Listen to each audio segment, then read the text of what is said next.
Hey, what's going on, everybody? My name is Corey, better known as the Seaman, and I want to welcome you to another edition of the Seaman's Cinema Sit Down. If you take a moment to look, I was enjoying myself today. I did some organization. I made the background look much nicer, so that when you look, you're like, oh, that's back there. Oh, look at that over there. I mean, we got the Batman cowl. We got some Mr. Meeseeks boxes. We got the original like Batman theme song like vinyl disc back here. Man, I got some good stuff going on. I had a real blast today, just kind of reorganizing and making all that look nice in the background.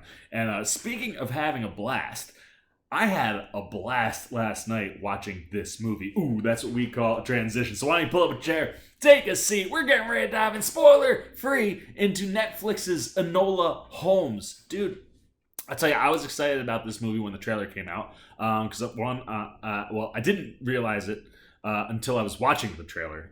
This was tied to Sherlock Holmes, but I'm a huge Sherlock Holmes fan.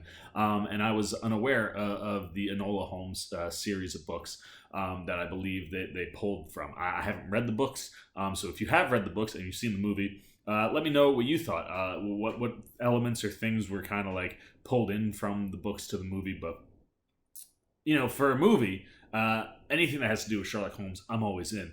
And anything that involves Millie Bobby Brown, I'm always in. And there hasn't been a ton of that. But, the minute she broke onto the scene in Stranger Things, you knew there was something special about her. Just the power and the command and the way she was able to be 11 on Stranger Things where she couldn't speak. And to kind of watch them evolve that character to where season 3 she was having, like you could tell she was having an all-out blast.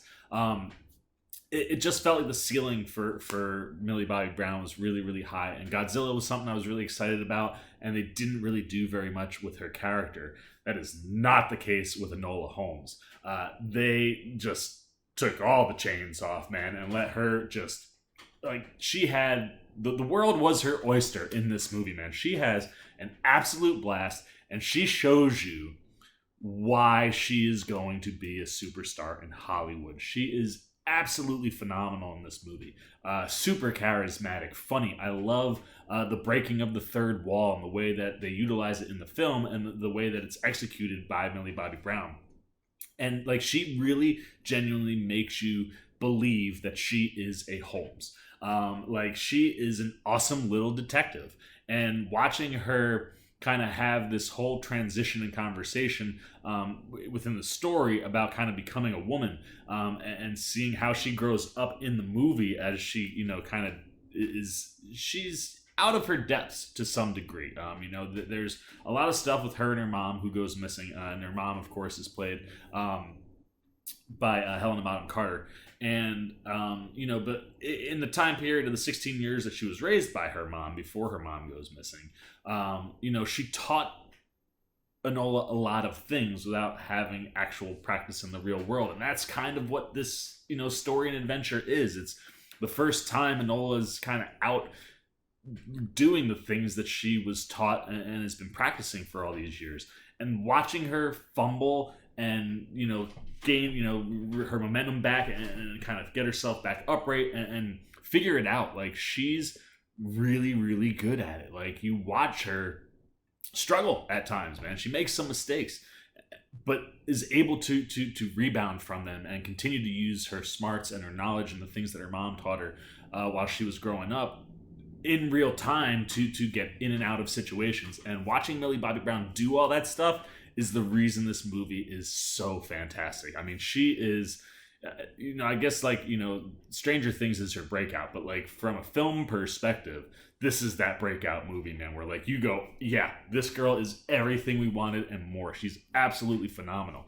And then, I mean, shout out to Jack Thorne, wrote the screenplay. And Thorne, like I said, without knowing what he pulled from the novels, not having read them myself, I thought Thorne did a really, really good job of creating a fun world for Enola to play in and to, include and bring in her brothers, including Sherlock. And the way it all just kind of plays out, it felt very much like a Sherlock Holmes type movie. And that's what you want in this type of a story. And I think the script just meshed so well with the cast and the directing. Harry Bradbeer, who this is kind of like one of his first, I guess, like bigger. He's done some movies that I haven't seen. This one, would be fairly mainstream on Netflix. I think a lot of people will get eyeballs on this, especially with Millie Bobby Brown. But he's done a lot of TV that people have probably seen. I saw Killing Eve on his IMDb. The guy's been doing work, and he really crushes this, man. Like, he takes that script and the actors and the cast that he has and just really creates a fun Sherlock Holmesian type world for Enola to run around in. And like I said, watching her kind of go through all these kinds of learning experiences, like you watch her transition from like a girl to a woman within the course of the movie. Brad Beard does a really good job of highlighting that and utilizing, Millie Bobby Brown to all of the best parts of what she can do. And like I said, I really loved how they did the breaking the third wall and talking to the audience throughout the whole movie. It worked so well. And a lot of that is the directing, and a lot of that is the acting and the writing and just the execution of all of that.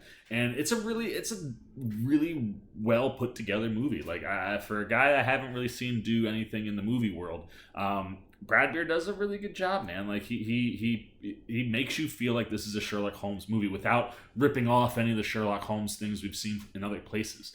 And it's a really, really enjoyable movie. And a lot of that has to do with the cast, because besides Millie Bobby Brown, I mean, you got freaking Henry Cavill playing Sherlock Holmes, and he crushes it, man. It's a very small role, but as he pops in and out, they just lay all the pieces where it's like you see him looking at things and you're like, that's probably gonna be important. And then there's kind of a mirroring of things of that nature, where it's like when you're seeing Enola do things or you're seeing Sherlock do things, you're always paying attention and watching how that plays into the story and unfolds, the mystery and who gets to the end first, so to speak.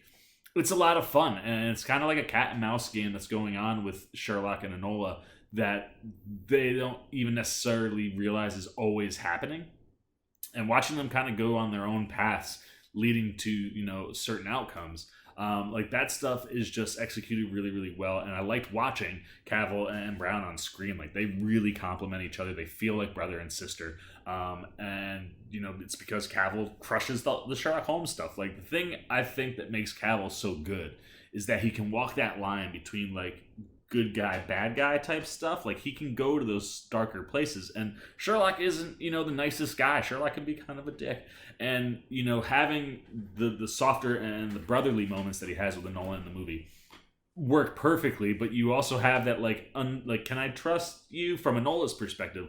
Like, what is it that Sherlock's gonna do? And that's the realm that Henry Cavill I just find to be the best, when he's kind of an anti-hero. And not that Sherlock Holmes is an anti-hero, but like I said, Sherlock Holmes can possess that kind of like dickish nature that in characters where Henry Cavill's been kind of bad, you really enjoy that stuff. And he chews the scenery a lot just with facial expressions, the way he looks at things. I loved him in this. Helena Bonham Carter is phenomenal. Again, very small, but getting to watch her with Enola. And when we go into the flashbacks, it's kind of fun because it's not always chronological in what you're seeing as Enola is telling us things and giving us information, and we're seeing things happen. It kind of bounces back and forth from like the young Enola to Millie Bobby Brown's Enola. And I like that because it's kind of like memories, man. Memories don't function chronologically. As you're telling a story or you're thinking about things, your brain goes to different places. So kind of seeing it jump around like that at the beginning, another cool thing that I thought Brad Beard did. But as far as Helena Bonham Carter goes, like, I loved watching her, interact with Millie Bobby Brown at the beginning of this movie, and then the way things play out. I mean, it's just what you would expect from Helena Bonham Carter. Small role, but she's electric anytime she's on screen. You also have Sam Claflin, who plays Mycroft Holmes. He's kind of an antagonist.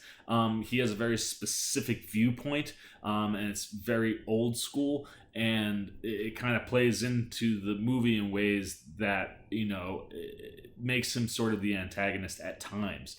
But he has really, really, really great moments. And there's specifically a scene in a carriage with him and Enola, and Millie Bobby Brown and him just knock it out of the ballpark, man. It's so, like, it's just this little moment in this 2-hour movie, and you're just like, they crush that. And Mycroft, for the most part, crushes it every time he's on screen. Like, what you want to get out of the character of Mycroft Holmes, Sam Claflin nails.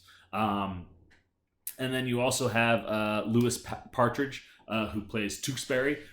He's this kind of a male counter for Millie Bobby Brown. He's in trouble, and they kind of cross paths, and then kind of a few more times their stories start to intertwine with each other. And Partridge is great, man. I thought he was, very charismatic on screen. I thought the chemistry between him and Millie Bobby Brown was really, really good. And I really enjoyed when they were on screen. At the beginning, it was like, all right, let's get rid of this Tewksbury guy and get into the mystery. But as that storyline weaves its way back in, you have to cross paths with, Tewksbury again.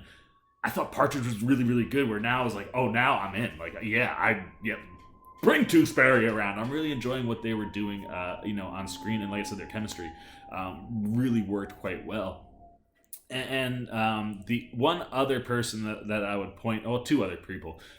Bern Gorman plays this man, Linthorne, who's kind of chasing Tewksbury. Exactly what you want. He's pretty quiet and he's kind of scary. And then Adil Akhtar, I want to shout out because he plays Lestrade, who, if you're a Sherlock Holmes fan, you should be very, very familiar with.